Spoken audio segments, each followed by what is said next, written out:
ekuliaka n'obodo ukwu ndị ekuliaka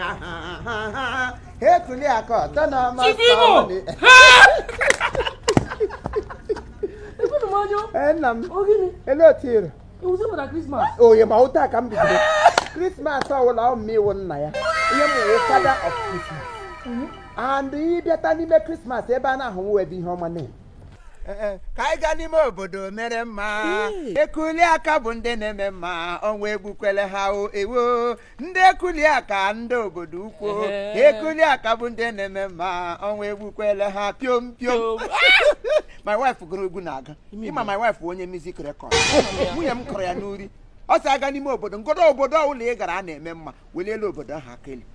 taa 31st of December 2021 ndị ekuliaka obodo ukwu autonomous community ekuliaka yawo when you rise you kara continue ekulie aka when you rise you take over okay ekuliaka autonomous community no n'obodo ukwu ni Therefor North Imo State Nigeria ebe amụ m n'ụwa m mbụ yes taa ka ha na-eme their 10 years as a ship anniversary taa 10 years ha nwere n'onwe ha nọrọkwa nga ha eze ha na-agbakwa ọfala His Royal Highness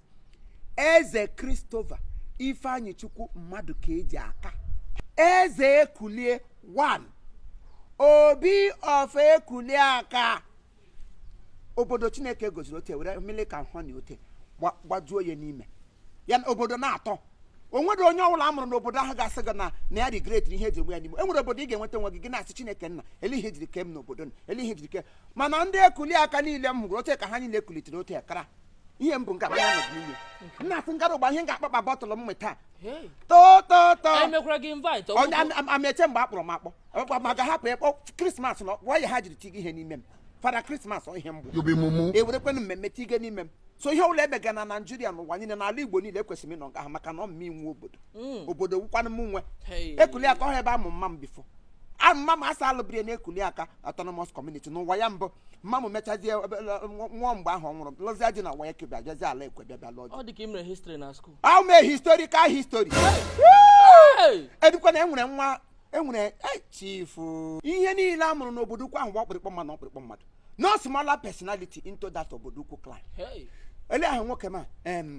high chief pharmacist Tony Eji of obodo ukwu Ikenga obodo ukwu he was the former PG of obodo ukwu clan now former PG general nwoke mgbe ọwụ PG asị ihe ọma niile wetara n'ala na ebe ụlọ ọhụrụ ihe ọma pịam ya welala ụlọ ya hụ ihe ọma na Kafanchan pịam ya welala ụlọ ya hụ ihe ọma na otu ị na-ahụ ihe ọjọọ n'ụgba ga-ehụ mkpụrụ mmiri gị wela obodo unu ihe ndị ka na-ewela ebe ha ihe ọma a na-emepe ụlọ a na-arụ ụlọ elu ebe niile awụrụ ọkụ the first priest kwa n'ụwa fada mbụ echikwere n'obodo ahụ ya Dr. Fada Felix wekwan onye m na-agwa gị ihe wo Ikenga ka ya mụrụ m na baptism ọwụtọ ihe ma wa kansa ka mkpasara go ya awa kansa ka mkpasara gbọla aka na-afụjego go fụ Ikenga wo onye mụrụ m na baptism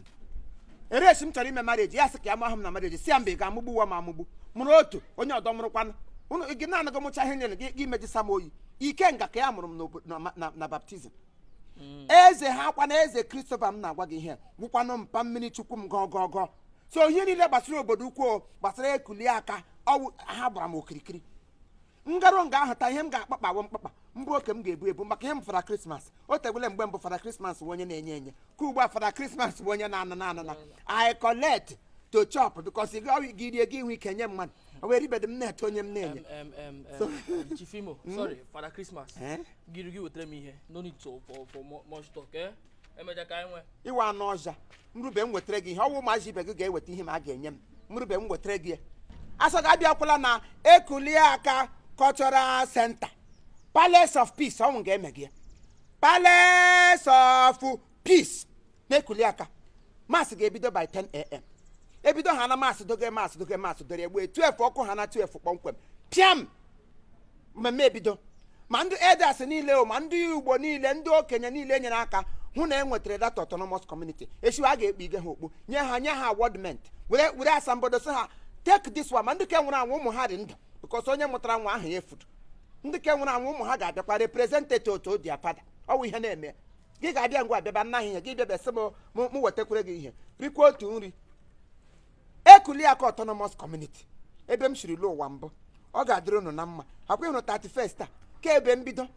ka ewube mbido onye eze mmụọ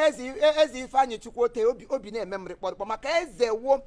ihe ahụrụ ọta ahụ mmadụ eweta eze ote etu eze nwari yọngụ kpige ya eze awụrụ eze ọ bụrụ esie mma na eze gajiga ya na-eshigharị ọnwụ aghajiga eze ndị Ekuliaka wee ezigbo eze ọ nwanne mma m ka ọ direct 31st of December onye ọbụla ito na-eto ihe a na-eme n'ala nụ ka ya na-eme because I dress to save on my way to Ekuliaka.